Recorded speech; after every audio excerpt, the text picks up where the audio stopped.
I saw him at regular intervals, at least 1 or 2 weeks for at least 3.5 months, and we watched him and observed him for any possible subsequent complications of a head injury such as a hematoma, blood clots, or a development called subdural hematoma. Defendant's counsel, I object to we, the court. The terminology is bad. What were his other complaints? Lightheadedness was another complaint, dizziness, and there were occasional blackouts of short duration. What is your diagnosis, doctor, of the plaintiff's condition? Well, I always felt that he had what we call a post-concussion syndrome.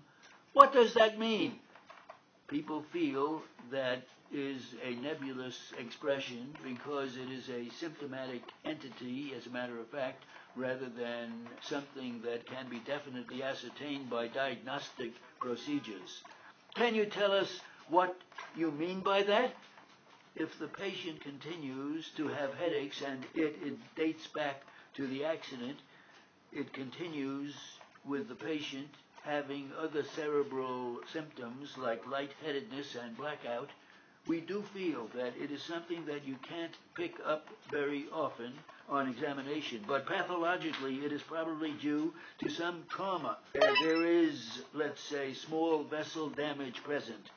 At that time, doctor, what signs did he exhibit to you? How did he feel? Defendant's counsel, objection. The court overruled. Let him respond. When I saw him, he was stuporous. He had abrasions on the left side of his nose and the right supraorbital region. He was, in addition to that, restless and irritable. Doctor, I understand then you followed him up and you made further tests? Right. Would you tell us just what you did and what his progress was, if you will? He had an electroencephalogram which showed that he had irregular slow wave forms bilaterally. Would you say, doctor, that it was normal or abnormal? It was an abnormal record. When I last examined him, he was complaining of morning headaches about once or twice a week, described as a sensation of fullness, and within 5 to 10 minutes, a moderate headache. Defendant's counsel, I object, unresponsive. The court, sustained. Doctor, assuming he complains of occasional loss of memory, could this be related to the injury he sustained with a reasonable degree of medical certainty? Defendant's counsel, objection. Form is bad, I submit. Yes, I think that could be related. Assume, doctor, he complains of the fact that he has insomnia. He must get up many times and he still takes these headache pills. Could this type of reaction be related to a head injury of this type? Defendant's counsel, I object to hypothetical in form. The court, overruled. Well, you see, he can complain of 1,000 things. They could all be related. Factually, it is hard to prove. Now, doctor, when he had this skull fracture, the brain, of course, is not anchored to anything. It is free-flowing in the head. Is that correct? Well, it is encased in fluid, yes. And when we have an injury of this type, of course, this thing gets shaken around there quite a bit.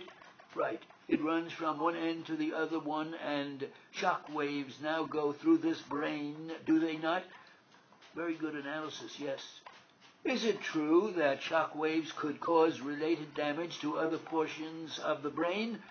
It is not the shock. It is the fact that when he bounces backwards, his brain also bounces forward in a contre-coup manner.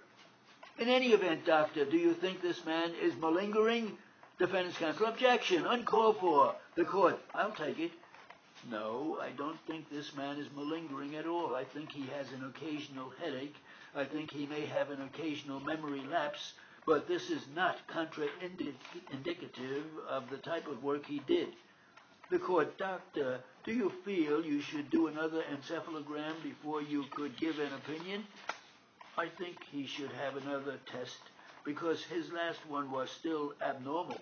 And if the present one is still abnormal, then he should be on some medication to prevent a seizure. Are you able to state, doctor, that the complaints made by the plaintiff did causally relate to the injury? I feel they are. I feel that these complications and complaints are related to that date, yes.